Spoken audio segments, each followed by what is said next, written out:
Hello, I am your host, Tracy Otsuka. Thank you so much for joining me here for episode number 244 of ADHD for Smartass Women. I hope you'll subscribe to this podcast and our newsletter over at tracyotsuka.com. As you can see, I am not at my desk. I'm actually in my daughter's studio. She just started law school. And so I came with her to help her find a place to live. I was supposed to be here a couple days, and I've been here almost a month, but we finally got her in last Friday. And so I'm sitting on a pillow, well, on the floor with a pillow behind me in the middle of all these boxes and mess, but I'm still here. So, anyway, you know that my purpose is always to show you who you are and then inspire you to be it. In the thousands of ADHD women that I've had the privilege of meeting, I've never met a one that wasn't truly brilliant at something, not one. So, of course, I am just delighted to introduce you today to Dr. Fiona Peters. Dr. Fiona Peters is a former BBC journalist who left journalism to pursue a PhD at the University of London that was interspersed with 2 periods of maternity leave. She published an academic book with Palgrave Macmillan based on her qualitative research. Today, she lives in London with her husband and 2 younger children and their pets. I know at least one of them is a dog. She runs a successful property business doing renovations and creating comfortable homes for tenants. And she's a speaker and trainer for schools and is currently touring with her talk entitled Perfectionism and Anxiety. Dr. Peters is also a consultant for diversity, equality, and inclusion in the workplace and specializes in ADHD. Fiona, did I get all of that right? Oh, wow. Do I do all that? I know. When someone actually repeats it all back to you, Yeah. pretty impressive, isn't it? Yeah, it feels like from the little girl that came from the council estate who was excluded from school and didn't pass any O levels and exams. It just feels like I don't know how she did that. But yeah, it sounds like a lot, and I'm surprised when you put it together in that way. Yeah, I feel proud. Yeah, Wonderful. it's quite an achievement. So you alluded to the little girl who struggled in school. So can we start with your ADHD diagnoses first? Yeah, I mean, it was no surprise, to be honest. And ADHD wasn't something I was even really familiar with because I didn't really understand this sort of spectrum, this brain spectrum. So when I was diagnosed, that was when I really began to dig into what ADHD was and began to learn more about myself and more about my symptoms. And so it was interesting. My career, as you suggest, it didn't feel like that. It didn't feel like achievement, and it didn't feel like success. And I felt like a complete imposter most of the time. So that was an issue because I would reject myself from jobs before I even started. These feelings of not belonging and not being good enough and not knowing grammar and da-di-da-di-da, all the things to talk yourself out. So despite having done some successful sort of training for organisations and written a book and done a PhD, I decided I would retrain as a secondary school teacher. So that must be like 11 to 16-year-olds. So I was in this school just outside of London, and I had the worst sensory overwhelm you could imagine. I would literally hold a scarf over my nose down the hallway. I had a all boy tutor group, and honestly, the smell of teenage boys is not pleasant. And it was the winter term, so opening the windows was not really an option. And the lights would bother me, the noise would bother me. So I thought, okay, so maybe I'm menopausal.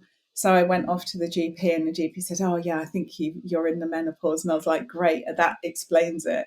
And and then it just didn't stop.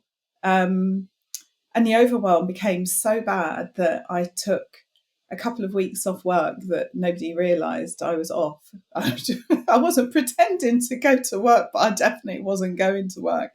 And I would just Did sit you at have kids home. at this time? Yeah, I did. This was Okay. during my diagnosis. So I was diagnosed when I was in my early 50s. I must have been like 52. I'm 57 Mhm. now. So 52, 53, something like that. So I had four children, uh, two adult children and two teenagers.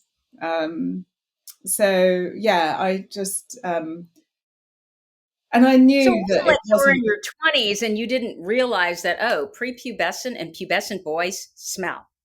Yeah, I Right? know, You I know. knew that. My son was quite a clean kid, so I didn't realise that the smell would be so bad, but it was so bad. So Oh, but when they play sports and then they all with their yeah, friends lug into the car and they're just like, yeah, and the sweat when it sticks to their heads, and you just think, oh my, and the faces are red, and you think, oh my God, you are actually just, this is unbearable. Where's the shower? Oh, it was bad. It was so bad. So anyway, long story short, HRT didn't sort it out, but I knew there was more to it. I understood that there was something did it else that help? was going on. Yeah, it Did does help. HRT help? Yeah, It it did does help you. actually help. Yeah, Yeah. it does Okay. actually help now. Yeah. And I sort of went back to the GP repeatedly saying, there's this sort of, there's this thing I don't understand about myself. Like I never quite feel settled. I'm always quite restless. I'm quite anxious. I have sort of a bit of a mood problem with low mood. My timekeeping was terrible.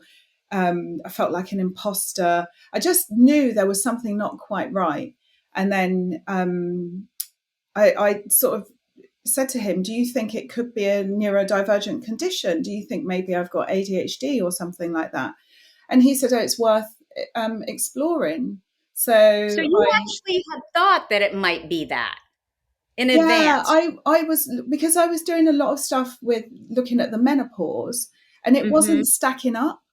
Yeah. It wasn't quite this. I mean, the cognitive decline, estrogen levels, the hot flashes, they were there. But then there was Yeah. all this other stuff as well, like the dysregulation that wasn't quite right Mhm. and was exacerbated. It was more than it used to be. Um, so it wasn't manageable anymore. It was just so overwhelming. It was no longer manageable. I just felt like I wasn't coping. I didn't feel resilient. And I think the menopause can, or puberty can, make you feel less resilient to your Yeah. symptoms Yeah. because the hormones are fluctuating. And of course my estrogen levels were bombing. So I was all over the place. Yeah. Yeah. So what made you consider that it might be ADHD? You had been trained in what ADHD looks like? No, I hadn't been trained in what ADHD looks like, but I was working in a school where there were several boys, interestingly, who had Mhm. ADHD, and I was the person that was asked to take them to the quiet room or take them to the head of year. So I was beginning to become more aware of these symptoms, and actually they reminded me of myself Oh. when I was at school. Very fidgety, very anti-authority, very Mm. talkative, very questioning, very much kind of disrespectful of authority, you know, wanting to do what they wanted to do all the time. And I thought, oh my goodness, I love these boys. They're great. They're rebels, you know. And then I realized you're a woman in your 50s. Like these are the sort of boys that you ought to be disciplining, you know. But I always had a real empathy for what they were going through, and would often, you know, not encourage it, the questioning, but agree that they ought to question. We ought to question. So, Yes. so I Yes. recognised that, and yeah, that was a bit of a moment of maybe there's something else going on for me. Um, yeah, I doubt Okay. maybe that was the gift of that experience, which was actually very painful. But yeah, maybe that actually turned the light on. So what happened then? So I left. But were I you left. diagnosed then? Yeah, I left before I was diagnosed. I just couldn't do it. I just couldn't. I left. I had no income. There was a bit of a financial burden. When I was in academia, I'd become interested in property and investing and refurbishing, you know, properties, and so there was some rental income. So that would always been my sort of baseline, and Mhm. anything above that would sort of, you know, would be in addition. So So I was very fortunate to be able to leave my job. Yeah. And then I picked up some training work that I had been doing before based around my research so I could make a bit more of a living, but without the pressure. And just Hmm. leaving felt so much better, but I was still very uncertain until I had my diagnosis of what was wrong with me and why I Yeah. couldn't just be ordinary or normal. Um, Right. yeah, so that was like, okay. And then the So it diet. wasn't a surprise when you were diagnosed. No, I was so relieved. I was honestly so relieved. I remember being diagnosed and just like basically just crying throughout a lot of it. I was so, None I of was, your kids had been diagnosed with ADHD no, prior to none of this? them. I No. strongly suspect one or two. Yeah. Strongly suspect one or two, and they're quite resistant to embracing it. And so I lead by example and totally embrace my own ADHD. And if and when they're ready, they can be diagnosed. But no, none of them have a diagnosis. So it wasn't them. You know, I know with you, your son um, Yeah. was the catalyst. But like you, yeah, now I realize, oh my gosh, of course you were ADHD your entire life, right? Yeah. But the symptoms had not reached the level that they did until perimenopause, right? That's when, it just, the rails, what did Oh, they say? The wheels came off the yeah, rails. yeah, And things that, I was so bold and confident around, all of a sudden I was questioning. And it sounds like the same thing happened to you. So now I'd love to know, with hindsight, when you look back, what was little Fiona like? Like, what were your symptoms? oh my God, I was a nightmare. I was a You were? nightmare. I was a Would complete you have nightmare. liked to? Do you know what my nickname was What? at home? The provoker. I couldn't bear things to just be quiet and relaxed. There had to be Mm, somebody like I had to be goading or, yeah. engaging someone. I couldn't ever sit. I was a really late reader because I couldn't Mm-hmm. sit long enough to actually read. So I didn't read until I was probably about 7. I Mm-hmm. remember being quite busy, just constantly questioning, constantly um, looking for things to do, being quite curious. But I was really talkative, um, and but not popular. Not the little girl that would have lots of friends because I was too much mischievous and too naughty that actually it didn't attract the nice girls but the naughty ones, and then we'd get up to mischief together. So, Uh-huh. I wasn't a popular girl. I was just on the edge always. And I've always been sort of outside of the group, never really been that kind of, you know, Yeah. cool one.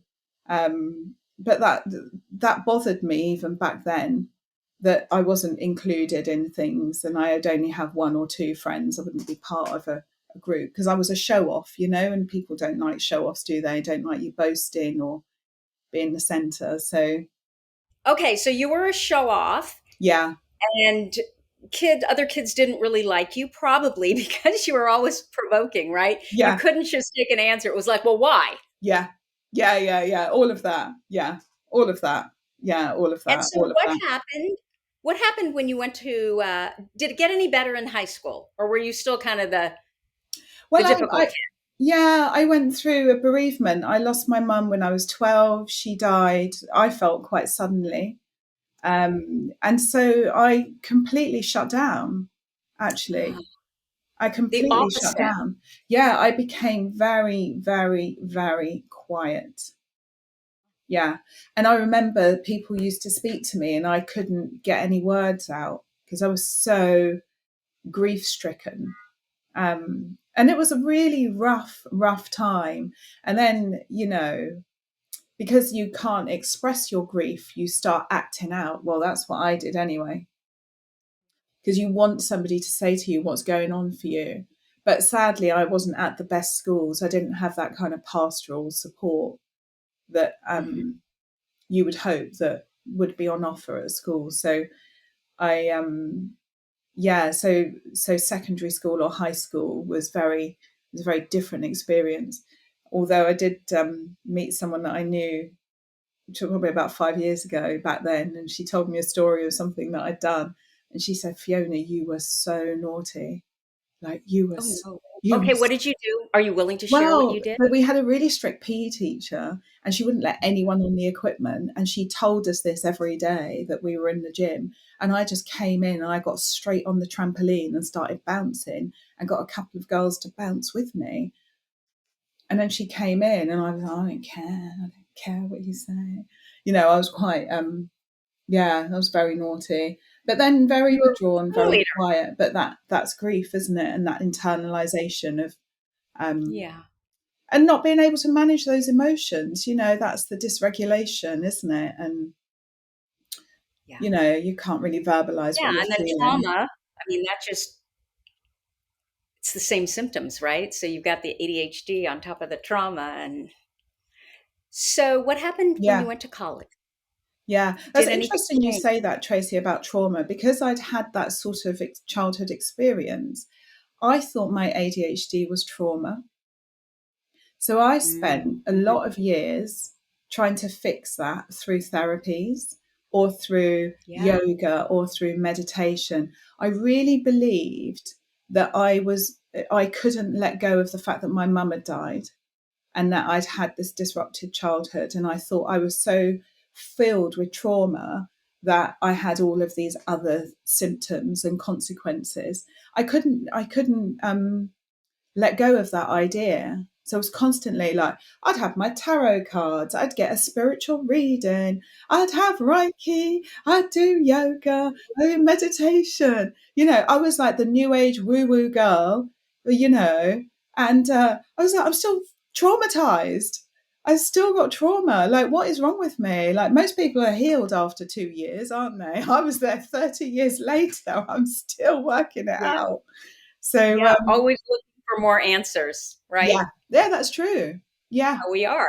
yeah, that's very true. Yeah, always wanting more. Yeah, so yeah, it was an interesting sort of early adult life. So yeah, very different, very different. So how did it go in college? Once you got to college, did anything change or was it pretty No, I similar? didn't go. I didn't go to college. I didn't really finish high school. I didn't really finish secondary school. I was so withdrawn.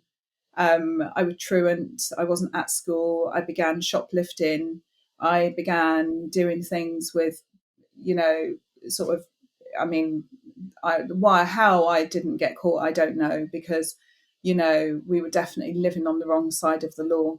Um, and I lived in an area that, it was quite deprived. And I remember being about sort of 15 or 16, it was 1981, and a series of race riots broke out, and I was very involved in that.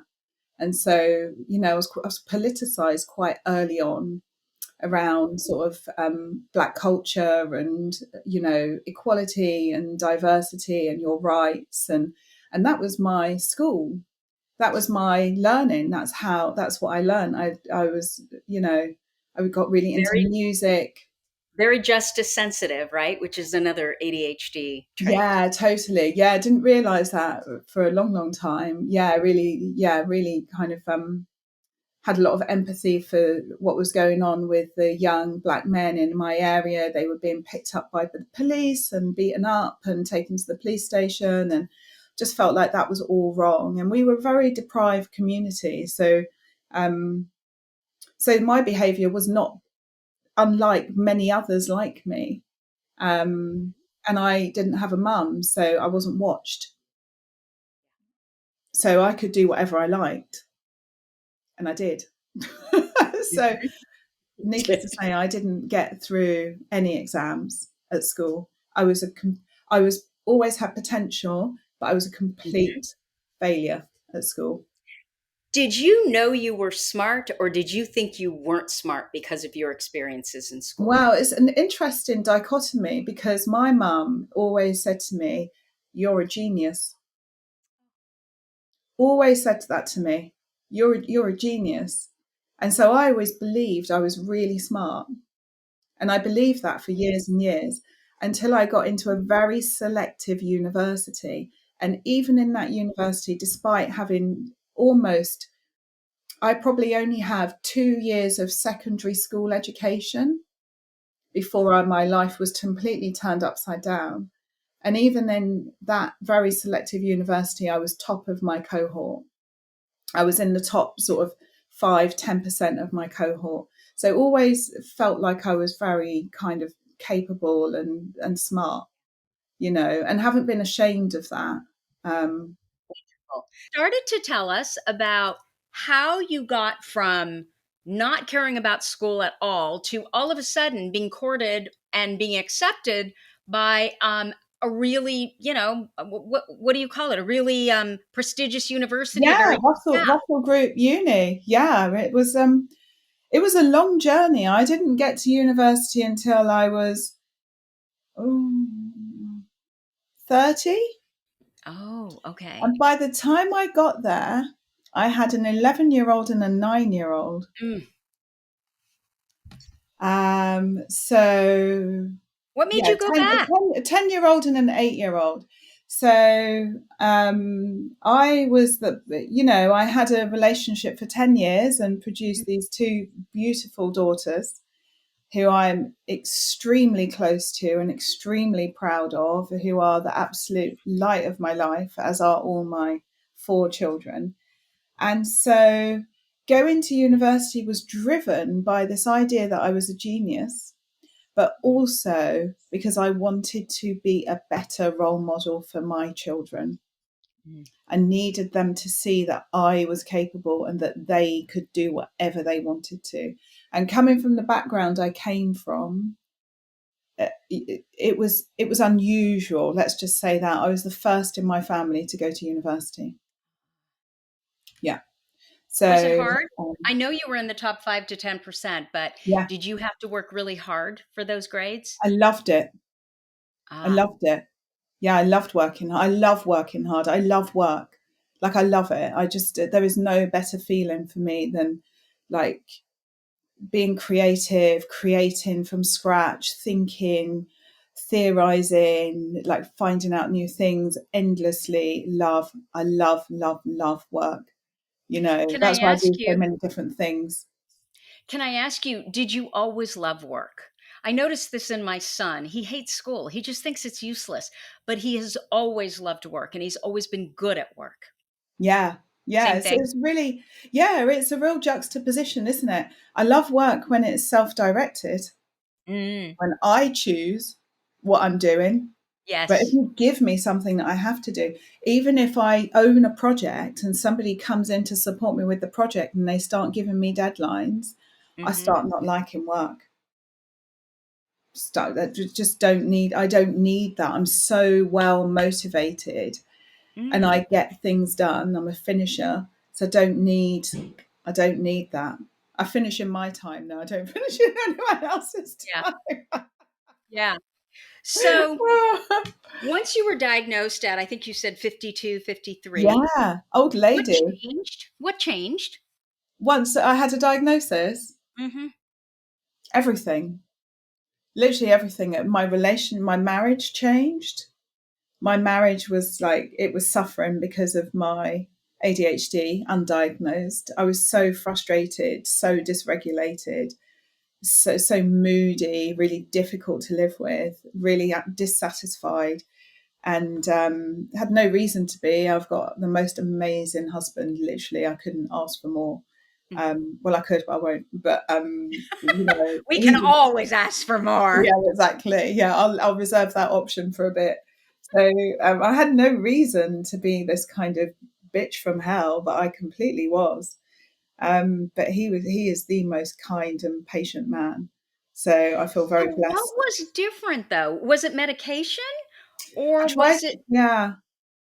So I'd say, and I've spoken to my husband about this, and I think the biggest thing has been self acceptance. Mm, Huge. Capital letters, underline it in red, in bold. That has been the key for me, to be kind and gentle and easy, and to not beat myself up and to forgive myself. I still struggle with things. I struggle particularly with my eating. Mm-hmm. I've got quite disordered eating, kind of Mm-hmm. not binge eating, but just like eat because I'm tired, eat because I'm emotional. I need to do Mm-hmm. work on that actually. Um, so I struggle with that. And I struggle with other things too. I struggle socially sometimes, organizing things and following through and booking and planning and all of that stuff I struggle with. And these are pink jobs, right, Tracy? These are the jobs that make you feel like a good wife and a good Yeah. mother and a Yeah. good person. Like you organize the family dues and you organize the kids and you know, and I've always been one for doing parties. And as soon as I was diagnosed, I thought, right, that's it. I don't have to do anything anymore because that was so much effort. It was so much But effort. isn't it okay? So I need to ask you this because I'm relating a lot to what you're saying. Before it wasn't, though, right? It was so fun and everything Yeah. would be so over the top. And then all of a sudden you get to a point where this is like, I can't even manage this anymore and I don't care about it No. anymore.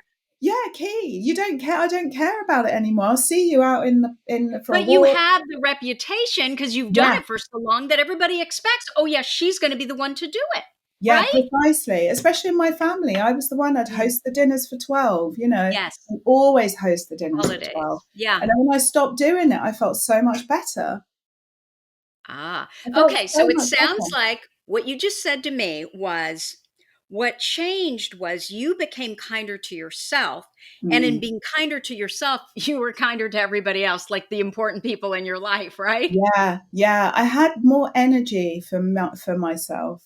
Uh I huh. didn't I didn't self-reflect. I just thought everything was wrong about me and I didn't self-reflect and try and understand, who I was on a deeper level, why I struggled with certain things. And I think having a diagnosis, it gives you an opportunity to look at yourself and to see what it is that's there Mm, and to look at your regrets. I spent a lot of time looking at my regrets and my failures and mm-hmm. then actually saying it's all right.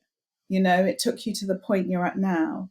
And as you read my sort of resume at the beginning, you'd think, whoa, you've got no regrets or failures. You've Right. absolutely smashed it. It's Yep. not like I've left any stone unturned, but, and I'm still going, I'm still excavating stuff that, to do, to keep busy so I can work because I love it. But Mm-hmm. it's a real weird,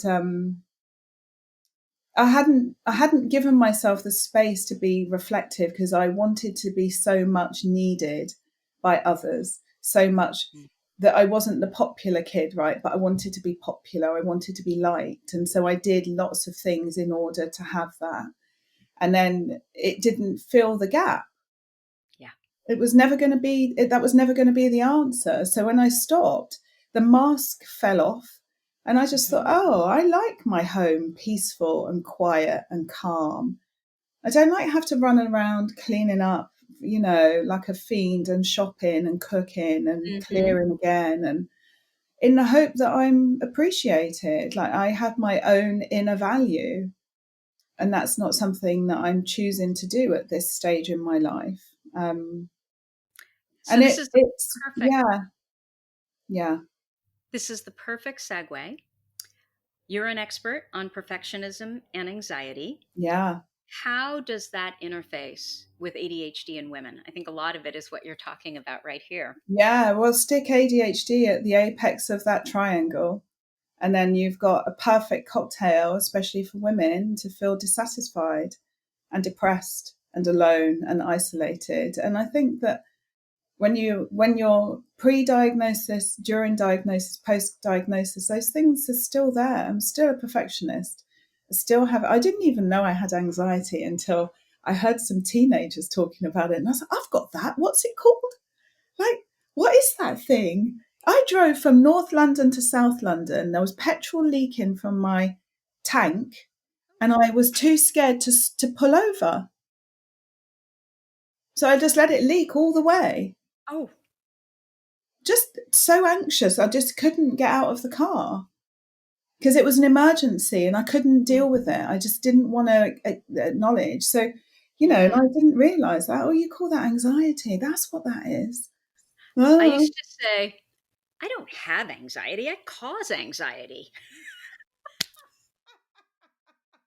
And I remember my son's therapist Well, she was a psychologist that we went to a few times because she's the one who said that our job as his parents was to reduce his expectations so he wouldn't be disappointed in life. So Oh, after that, I'm wow. like, I'm out of here. But I Yeah. remember her talking about something. And I said, well, when I was a kid, I remember being so worried I was going to lose my mom. I would go to the school nurse and I would lie and say I had a stomach ache so my mom would come pick me up. And Oh, all kids are like, right? And she said, no, Tracy, that's not healthy. That's anxiety. I'm like, oh, really? no. Yeah. Yeah. When someone can label your feelings, it's so Yeah. liberating, isn't it? Yeah. Even if it's like a Well, not 13 her, year old. but anybody else. Yeah, like a 13-year-old helped me pinpoint Mm, anxiety in myself, and I mm. was a grown woman. Yeah. And you're like, wait a So minute. I feel like that sometimes. yeah, I feel like that. What's that called? What is that? What is Yeah. anxiety? Oh, I'm anxious. Ah, I get far less anxious now. I don't have Yeah. anxiety. It's just So, yeah. with women and with ADHD and perfectionism and this whole confidence thing, Mm, I think, and I'm curious what you think about this, I believe that we all think society teaches us that it's an outside job, right? We're trained to look for validation around how we look and that we play the part in how we raise our kids, how we keep our home, how we behave in social settings. And we think that that's going to make us feel more confident if we, work towards society's rules or work within that box. But in truth, confidence is really, it's not an outside job, it's an inside job, right? And so we end up masking and becoming perfectionists because we're looking for validation from other people instead of validation from ourselves. So I'm curious, do you agree with that? totally. You could see me nodding. I was like this. I was like a Yeah. nodding dog. I'm like, yes, yes, yes. Say it, say it. Preach, preach, preach. Exactly. So then the Exactly. key to Yeah. confidence is really getting clear on who you are, right? And what you need and letting go of who you're not. Just like, the party planner extraordinaire, the mom where everybody's going to come, for every holiday because you're going to do it right. And honestly, I'm not sure they even care, but Yeah. I know for me I have this perfectionism and so when I do things, I do them really well. Yeah. And so then everybody starts to expect that, but I don't even think they really care. So why are we even doing it? Right? Yeah. We It's care. really yeah, it's really interesting. I was listening to a podcast around um, the power of finishing, saying Hmm. things are done, Yeah. and how powerful it is to let go of something when you believe you can work no more on it. Because Yeah. actually, finished is better than perfect and never Exactly. done. And There's no so perfect, right? there's no perfect, and even Hmm. some of the most accomplished philosophers were dissatisfied with their work. And I think ADHD is really interesting in this sort of triumvirate of perfectionism, anxiety, ADHD, Hmm. because we are continually dissatisfied. We are never satisfied. We're always striving one more thing, Yes. one more time, one more explanation, Hmm. exploration, one more question, one more podcast, one more guest, one more Yeah. book, one more walk. We're always just wanting more. We're never satisfied with what we've done, constantly trying to achieve. But actually, we're also, that can make us feel like we're never content, because there's always a grumbling of what next, what next, Yeah. what next. We never really settle. And so perfectionism feeds that. It feeds each other, and it feeds the anxiety, and it's quite toxic to live like that for a long time on the physical body. It really can. The peaks of cortisol and adrenaline that you release um, I when think the you're flip side to anxious. that too is we do. We make it as perfect as we can. And then we expect other people to realize how much work we've just gone through to make it so perfect. And they Yeah, rarely, if ever, do. Like they don't do enough, right? Considering yeah, how much work. Yeah. we've gone through, but they Yeah. don't Yeah. even know, nor do they care to do it that perfectly. Yeah, yeah, yeah. And the thing is, I think working with other people really highlights that for me because, if I watch my youngest daughter, she actually passed her GCSE exams today, so she's like flying high. Oh, But if I watch the way she congratulations. does things, she works really hard, she really enjoys it, and then she knows when she's finished. Hmm. She's very focused while she's there. She finishes it. She's not looking for perfect. Um, but she is finishing things. And I think that is a more admirable quality than perfectionism. Because when other people look at what you've done, they really have the same critical eye as you. So we're very hard on ourselves Yeah. anyway. We're very tough. We're never dissatisfied. We're never satisfied with what we're doing or what we've just done. We're always on to the next thing. And then we're never satisfied with ourselves either. So then you have this kind of toxic cocktail of dissatisfaction. So you just have to accept. I like the word just, not. I don't like the word just, but you have to accept that you've got to finish things, finish them, say they're done, and let go. And then you can move on to that thing that's over there that you're interested in. Yes. And because otherwise, you just have projects following you through your life that actually you're done with. You want to draw a line under them, but you're not finishing them. So they're cluttering everything up, your home, your Yeah, brain, your car, your right. yeah, yeah, yeah. Not this inability to sort of let go because you always think, oh, I'll just edit it and I'll re-edit it. And Yeah. I say this about myself, hands up, I'm writing another book and meh, I can't finish it. So hard. Yeah, it's really hard. It's really hard. But I've already got the next book that I want to write, which is for entrepreneurs with ADHD. So I need to Mm, finish this other book first, and then I yeah. can write my next book. So, I live this. I do live it. I'm not here preaching, saying that I know it. I'm living it and it's a work Right. in progress. And, I'm not perfect. I don't want to be perfect either. I also don't want to We be always, anxious. I know, we always talk about um, being a last 5% finisher Yeah, because so many things we get it to 95%, it yeah, gets kind of boring. yeah, We think it could be better. We just let it yeah, go. And then it's just kind of hanging there. And every yeah, time, let's say it's something physical, you walk by it and it's another reminder. There she is. She didn't finish something again. yeah, Right. yeah, Versus precisely. you can also use it for the positive emotion where you Yeah, finish it and you walk by it. Every time you walk by it, it's like, yeah. look at what I did. I'm so proud of myself. Yeah, precisely. And I think that's really interesting because I think the extreme edge of perfectionism is apathy to the point where you can't Mm, even start something because mm, you are so disabled by the perfectionism that you're going to be riddled with that it's never going to be good enough. And this is where we really rob the world of the genius that we are because we are so worried about external validation and the fear of criticism that actually we don't start things. We stay in the crap job that we hate. We stay in the relationship that doesn't feed us. We can't imagine a new chapter. And we're fearful that if we do, as soon as we open the chapter, we're going to find fault with ourselves and fault with our choices. And this perfectionism idea, it just needs to go. We just need to kill it dead. It's toxic. I'm so right. passionate about perfectionism because I know how disabling it can be. So when I'm doing work with schools and with parents, because parents are the biggest peddlers of Hmm. perfectionism. We Hmm. absolutely peddle this stuff to our kids as though it was some worthy, brag. Oh, you just don't do it. You don't, if you're not gonna, if you're not gonna do it perfectly, don't do it at all. If you're not gonna do it well, don't do it at all. No, do it and make it shit. It's fine. Yes. And move on to the next thing. It'll Move get better. on.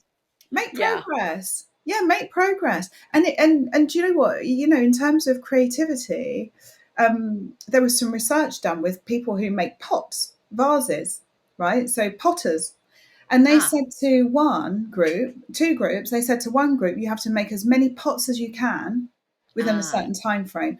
They said to the other group, you have to make as many perfect pots as you Oh, can. Guess who ended up with the more perfect pots? The people who were person. told make as Yeah. many as you can. It's quantity. Get That your makes stuff sense. out there. Everybody's done rubbish stuff. Everybody. Usain Bolt was not born running sub 10 seconds. Yeah. He wasn't. He was running Yeah. 14 like the rest of us, Yeah. you Or know, more. or more. Yeah, tell me about it. Yeah. My joke is the only way I'm ever going to run is if someone's chasing me with a butcher knife. I mean, I work out every day, but running is not my thing. No, it's not mine. It's not my Yeah. thing. But, that's Okay. my thing So on perfectionism. I love that. So you're also a consultant for diversity, equality, and inclusion in the Yeah. workplace, and you specialize in ADHD. Yeah. So, when women have asked me in the past about disclosing their ADHD, I've always advised to be careful because if you don't have a strong relationship with your supervisor, or once the cat's out of the bag, you can't put the cat back in the bag, right? So, my advice has always been talk about symptoms rather than the diagnoses. For example, I'm really quick and efficient when I'm in a quiet place versus if I'm in a bullpen, with everybody else. Mm. Um, and make them understand how if you are in the ideal environment, you're going to be even more productive. Yeah. But now I'm rethinking that a bit because Oh, the more mm. people talk about ADHD, the more likely it is that we all help to educate employers so that they understand how beneficial our neurodivergent brains can be to their workplace. And by not disclosing it, we're perpetuating the shame. And so I'd love to know from you what you advise Mm. in these instances. Yeah, it's really interesting because I think that this is very unique. It's still early days in Mm-hmm. terms of ADHD. There might be a plethora of platforms and people and organizations working in the neurodivergent space.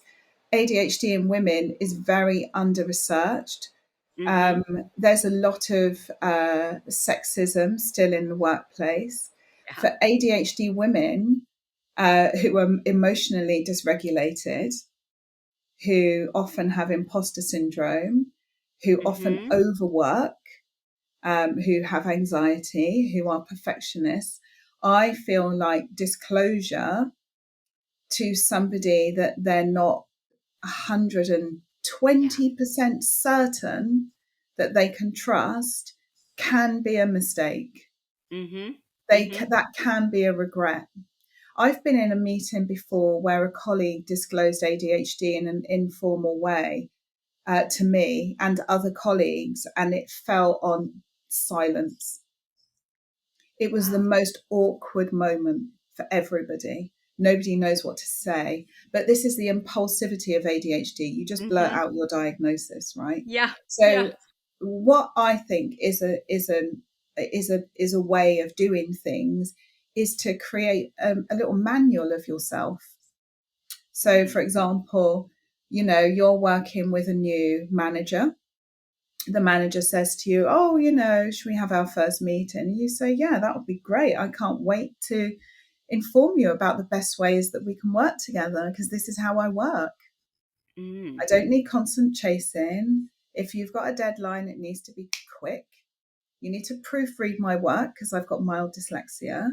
I Mm-hmm. don't work well in open plan. I'm distracting and a distraction, and I'll be distracted. Distracting. I I'm love that. distracting. Yeah, I'm distracted. Well, and that's so brilliant because that is about the rest of their Yeah, employees, right? yeah, yeah. That's It's about brilliant. the neurotypicals over there. Like Yeah. we normalize ourselves by saying, "This is how best you can Yeah. engage with me. I've got to I love it. engage with you, and you don't work very well. Yeah. Your way of Yeah. working isn't my way of working, and don't we all need that?" Mm-hmm. And Mm-hmm. likewise, if you open that conversation, your manager then says, oh, interesting. Okay, so I'm not good at this, this, and this, but I'm brilliant at this, this, and this.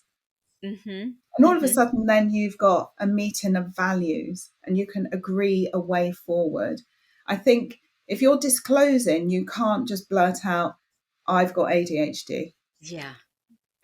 Yeah. I mean, that And makes you sense have to because most be, people don't know what it means, right? no, and I They wouldn't just think, write oh it my God, anywhere he's in your manual irresponsible. of And you. Yeah. Yeah, yeah, And what I've noticed is so many, especially young women, not even young women, but I've heard it from a lot of young women, that they've been bullied. Like it really seems like bullying in the workplace is a real thing. yeah. And I read a study at how that affects your mental health and how horrible it is for your nervous system. Mm. So if you've got ADHD and your nervous system is already dysregulated, I can only imagine if then you're all stressed and anxious about a boss who's a bully, right? Or who's bullying you. Yeah, yeah. And also, any vulnerability in the workplace, you just need one person to sniff out your vulnerability, Mm, and that's it. You are a victim of workplace bullying. So yeah. I think I don't think we're quite there yet in the climate. Hmm. This is just my Hmm. personal opinion. I don't think we're quite there yet in Okay. our workplace culture, our organizational culture, where these sorts of things can become open dialogue. And, people need a lot more awareness and education before neurodivergent brains become a sort of, Sought after. yeah, equitable, Hmm. before we see the equity that we need. Yeah. And that's not quite there yet. And we ought to be sought after. I mean, there's some organisations that are working with autistic spectrum condition. They're looking Hmm. for programmers and maths guys and, that sort of tech stuff. But when you talk about ADHD, that's not necessarily the case. ADHD is more of an entrepreneurial drive. Mm. We're very much the bosses. So, Um, so let's talk about that then. How does neurodiversity bring value to organizations? What have you seen? well, without us, there would be no organisation. Let's just draw a line under that right there. I love it. There'd be no Virgin, there'd be no Apple, there'd be no IKEA. Hmm. Let's have a look at the reality here of, Yeah. what we bring to the table. There are JetBlue Airways, Yeah. there are so many, so many, that's just business. You look at entertainment and music, it's absolutely chock full of ADHD brains, particularly. And we are not the employers. We're not the employees. We're the employers. We're the people who Hmm. have the vision and the ideas and the drive to create. That's our restlessness. That's the dissatisfaction. We can do it better. I can do that better. I can do that better. Oh, if I was doing that, I'd do it this way. We're always like trying to improve on something. So I think in some industries, finance, for example, tech, is much Hmm. more autistic spectrum conditions. Yeah. Yeah. However, in anything that is people, um, entrepreneurs, entertainment, new and novel ideas, it's very much ADD, ADHD. So those industries are quite split, I feel. But They're it quite seems like, divided. okay, we bring the ideas, we start the companies, Mm. and then what? Neurotypicals take it over and muck it up? Because Yeah, we need them too, right? they come in because I work with a woman. She's great. She's neurotypical, and she's much better educated than I am. She managed to stay in school and get great grades, but she doesn't want to be an entrepreneur. She wants Ah. to work, and she wants structure and routine, and I Hmm. don't. Hmm. So, and I think sometimes, on a bigger scale, that can happen. And that's when we need to become the visionary. We need to become the person who's driving the business forward and the ideas forward. And what happens is we often get stuck in the mundane day to day running of a business when we don't want to be doing that. We don't want to be doing tax returns, filing Yeah. accounts, arranging gas safety certificates, doing electrical plans, interviewing tenants. Like we don't want to do any of that stuff. creating presentations, which is my nemesis because I work with presentations, but creating them, so we get trapped in our, and we have to be able to run a business where we continue to have the same energy levels of entrepreneurship and creativity, and we can't get stuck in the mundane. We've got to learn to delegate, and know our strengths and know what we feed off and know what helps us thrive. Otherwise, we can put ourselves in the neurotypical role, and that's not where we're going to be happy. That's not where we're going to be creative. That's not where we're going to have like, oh, I've got another idea. I'm going to write another book. Like we don't do that well, and we become trapped in that. So I think that's a real danger zone for us. I see a lot of young entrepreneurs who will tell me, I can't afford to hire help. I'm like, Mm. you can't afford not to hire help because you're never No, going you to get can't. to the point where your business will actually take off and be able to support you and, of course, other employees if you don't get help on these things that need to be done regularly, that you're not doing now, and that are stressing you the hell out. So you don't have time for the creative pursuits, Yeah. right? I mean, I wasn't doing my invoicing. I wasn't getting paid. In Mm-hmm. like 90 Mm-hmm. days, I was like, oh, I can't do an invoice. Oh. And now I get paid within a week. Like Right. the invoices are done. They're done. Business cards are done. Everything gets done. I come Yeah. up with a lovely list and then I delegate everything and I do the Uh-huh. things that I want to do. Yeah. The presentations are still, I'm doing the presentations, but most of it, Well, it's delegated I don't out. know if you can delegate presentations, can you? Because you're No, not there. really. The content needs Yeah. to be, I need to do the content. And I do enjoy arranging the narrative. I Yeah. love the storytelling aspect of doing them, but don't like Mm-hmm. putting together the slides. So my Right. husband, who does, puts them together for me. So delegation is, I'm the queen of it. The Mm. queen. You've gotten really good at it. I had to because I'm rubbish at loads of things. Mm-hmm. But brilliant at loads of things, right? Precisely. So let me I'll slay in my lane. Yeah. I'll stay Yeah. slay in my lane and do what I'm brilliant at. And if there's a skill I want to learn, it will be something like learning the piano or Mm. learning guitar. So it's not going to be learning Excel. No, Ah, that will kill me dead. yeah. Yeah. Exactly. So, what do you think the key is to living successfully with ADHD? Oh, like I said earlier, it's self acceptance. Mm. Self Okay. acceptance will open your life up to opportunity, because when you truly accept who you are and you can look critically at your strengths Mm. as in balance with your weaknesses and you can work in your strength zone, you begin to realize how brilliant you can be, how absolutely brilliant you can be, and how engaged and how in love with what you're doing and with the life that you have the potential to create. So self-acceptance, if you don't accept yourself, you're never going to believe you're good enough. You're always going to hide your light. You're always going to look for validation. You're always going to feel like perfectionism is the only way to do anything. And that's going to make you anxious. And when you're in that state, your brain, your actual brain cannot create. You're in fight or flight. You're in trauma informed modes of being. Fight or flight or freeze is really not a creative space.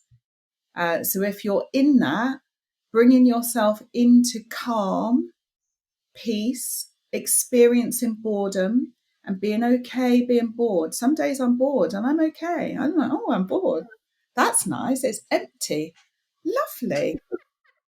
Marvelous. I loved it. I used to never like being bored. I'd fill my life with people to Mm. alleviate the confrontation of myself.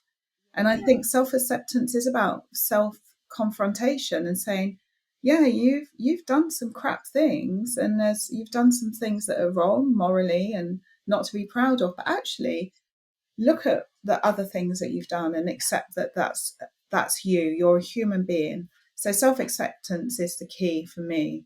And not for everybody. Everybody's got their own unique keys Right. and their own locks. I wouldn't like to have a key to your front door and let myself in, but everyone's got their own unique kind of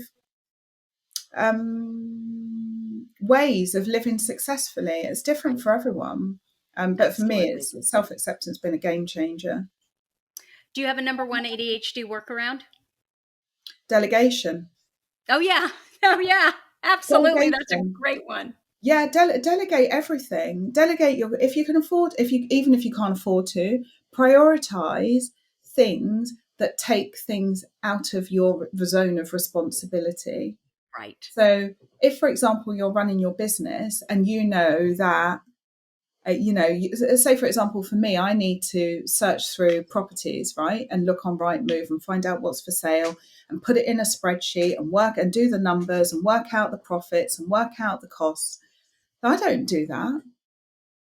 I don't want to do that. I want to go and walk the property and meet the vendor and meet the agent Mhm. and look at the space and sketch up a drawing, see what's possible. Yeah. I don't need to be looking at everything. I don't need to clean the house. Delegate, delegate, delegate. Work out Yeah. what it is you love doing and do more of that. And if you delegate the rest, you'll have more time to do more of what you love, right? And And you're you'll going to make have more more money. money because you're You make moving more things money. forward, Yeah, you right? make more money doing what you love. Yeah, Yeah. you make more money. So delegate. So, um, where can people find you, Fiona, if they want to know more about you and what you do? I think you should talk about ADHD Life. Yeah, so it's fledgling. It's new, like a new baby, but it's demanding. Yeah, I know.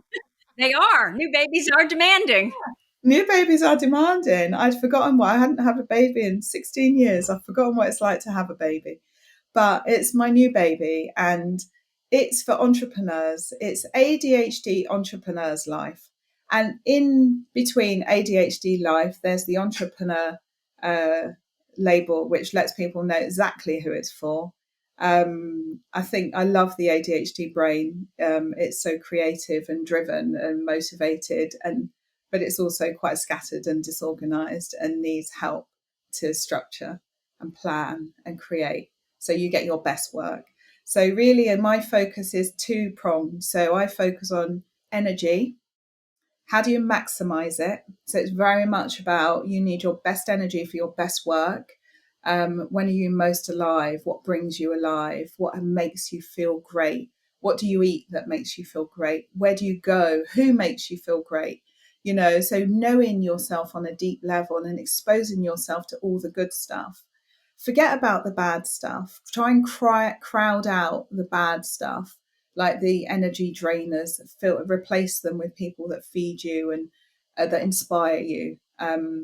Processed food, replace it with really lovely fresh meals, and delegate that as much as you can as well. Get a box delivered. Ask someone else to cook for you and trade it for some whatever they need. So very much focusing on maximizing your energy, getting in touch with who you are and what feeds you. And then the second prong is productivity, because once you're energized, you will be like a motor. You will smash through things. So it's about getting your goals and visions for your life clear from a place of feeling fulfilled, not depleted. When we're in that anxious state and we're regretful and feeling like we failed, we can't think about the next step because the next step is too small. So once we're feeling great, we can think really big. And once we're feeling like we can think big, then we can create some baby steps to take us to our greatness. And so it's productivity and energy. So if anyone wants to find more energy and be more productive, then they can come and find me. I'm on whatever platform you find me on, Dr. Well, Fiona tell us. Peters. So okay, give us your website. So just so we're clear, ADHD Life, it's an online community for entrepreneurs. Yes, it And is. you focus on not only their professional life, but also personal life. Totally. Yeah, there's no professional life without personal life, is there? It's so No, intertwined. no. Yeah. Okay. And so where can they find you? So we have an Instagram. So that is called ADHD Entrepreneurs Life. And you can find everything about ADHD Entrepreneurs Life also on my website. So that's drfionapeters.co.uk. And on there, you'll find out about ADHD Entrepreneurs Life, as well as about the training that I do in organizations and a little bit about my research background. So yeah, come and check me out. There's That also sounds wonderful. there's also a public Facebook group which people can join, which is free. So on there there'll be some resources and also a kind of support community where people can kind of post questions and give tips and tools and tricks. So it's an online community, it's global. So we want everyone to join. If you're in Wonderful. business or think you're in business, if you have ADHD, if it's diagnosed or not, as long as you've got those symptoms, and you feel like you're in a place where you want to make some improvements, then jump on. Sounds great. Um, all of this will be in the show notes as far as links. Fiona, thank you so much for spending time with us here today. Lovely. Yeah, I'm a huge fan of yours, and this is a dream come true to have an interview with you. When I started listening to you, you actually saved me. Post diagnosis, you were the woman who came into my life through my headphones and gave me hope through your interviews, through your information, through your entertaining kind of educational stories. And I just thought, you know what, I'll be happy to belong to this group of ADHD for smart ass women. And now I'm here. I'm like, wow. Well, and now you're going to inspire other women, right, who were in your position when you started listening. So That's what thank it's all you. about, isn't it? It's paying Yeah, it it's forward. that And ripple. yeah, and I'm not that far from my diagnosis either. So I still remember what that was like. And Yeah. let me just say, there is hope and there is support, and you're not alone, and we're here. So yeah, just keep tuning in to Tracy because she's a legend. Oh, well, thank you. You Thank you are very a much. legend. Yes, Thank you you. are. Yeah. So that's what I am not a legend, but thank you for being here. So Okay. You are that's to me, and okay. I've introduced all my ADHD friends to you. Yeah. And they've Thank you. all had diagnoses because of you. Thank you. Thank you. Okay, so that's what I have for you for this week. If you like this episode with Dr. Fiona Peters, please let us know by leaving a review. Our goal is to change the conversation around ADHD, helping as many women as we possibly can learn how their ADHD brains work so that they too may discover their amazing strengths. As always, you're listening to ADHD for Smartass Women. Come join me over at tracyotsuka.com. Thank you so much for listening, and I'll see you here next week.